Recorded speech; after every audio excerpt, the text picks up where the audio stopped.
মুখ্যমন্ত্ৰীৰ সহায় বিচাৰি ৰূপহীহাটৰ জুৰিয়াৰ এগৰাকী 19 বছৰীয়া বোৱাৰীৰ কান্দোন। যৌতুকৰ বাবে চৰম হাৰাশাস্তি। ছমাহ পূৰ্বে সামাজিকভাৱে বিবাহ পাশত আবদ্ধ হোৱা 19 বছৰীয়া যুৱতী। জুৰিয়াৰ মাহগুৰিত সংঘটিত হৈছে এই ঘটনা।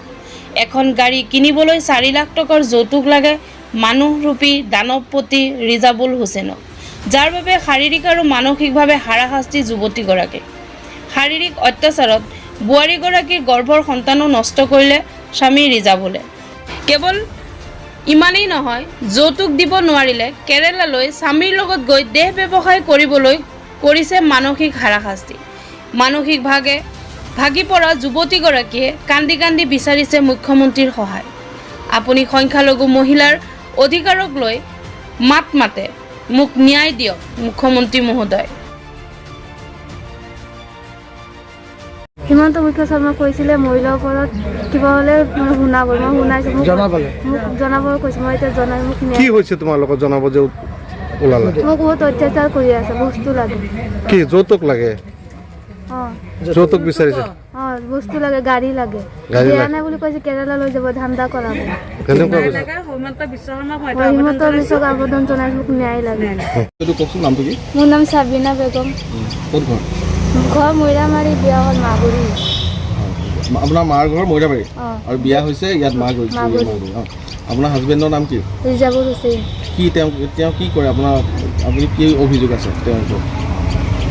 অত্যাচাৰ কৰি আছে বেছি। মোক মানে সিহঁতৰ দেহেজ লাগে, দেহেজ দিয়া নাই বুলি কৈছে। মোক কেৰালালৈ ধান্দা কৰাব, ধান্দা কৰি দিব, ঘৰত গাড়ী ল'ব, বস্তু ল'ব। মাহেঁতি যিমান পাৰি আছে দিছে, দিয়া নাই বুলি মাহেঁতি কৈছে। এতিয়া মই দিব নোৱাৰোঁ, পিছতকে দিম। সেইটো কৈছে নাই, এতিয়া দিব নোৱাৰোঁ, তোৰ কেৰালা লৈ যাম, ধান্দা কৰাম। মই কৈছোঁ না, মই নাযাওঁ। নাযাওঁ বুলি ক'লেও মোক অত্যাচাৰ কৰি আছে, মাৰপিট কৰে। তোমাৰ লগত আছে নে? হাজবেণ্ডে তোমাৰ লগত আছে নে হাজবেণ্ড? নাই। ঘৰত পঠাই দিছে নেকি তোমাক? অঁ কালি মাৰি পিটি পঠাই দিছে নানী ঘৰত। কোনে কোনে মাৰিছে? মই হাউৰি, মোৰ হাজবেণ্ড। আকৌ নানী ঘৰত আজিও মাৰপিট কৰিছে, নানাকো মাৰিছে। নানী ঘৰ ক'ত? নানী ঘৰত মাগুৰি। মাগুৰিতে। অঁ তেওঁ নানাকো মাৰধৰ কৰিছে? অঁ নানাকো মাৰিছে। জামাই মাৰধৰ কৰিছে। আৰু কোন আছে লগত? আৰু তাৰ ডাঙৰ ভনীয়েক আছিলে দুজন।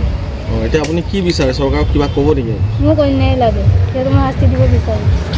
মোক ন্যায় লাগে। বিয়া কিমান দিন হৈছে আপোনাৰ? 6 মাহ হৈছে। 6 মাহ হৈছে।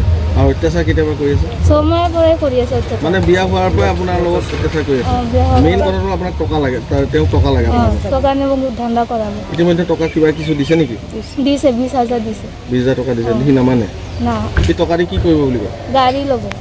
মায়েদি কৈছে গাড়ী লাগে, মই দিম পিছতকে, এতিয়া মোৰ পইচা নাই। কৈছে নাই এতিয়া লাগে, নহ'লে তোক কেৰালা লৈ যাম, ধান্দা কৰাম। 3 মাহ মোক গৰ্ভ বেয়া কৰিছে। সেইটো ঘৰৰ পৰা দেহেজ নিদিয়ে, মই বাচ্চা নহ'ব নিদিওঁ।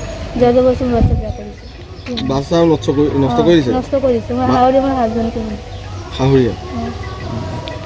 এতিয়া আপুনি জুৰিয়া থানাত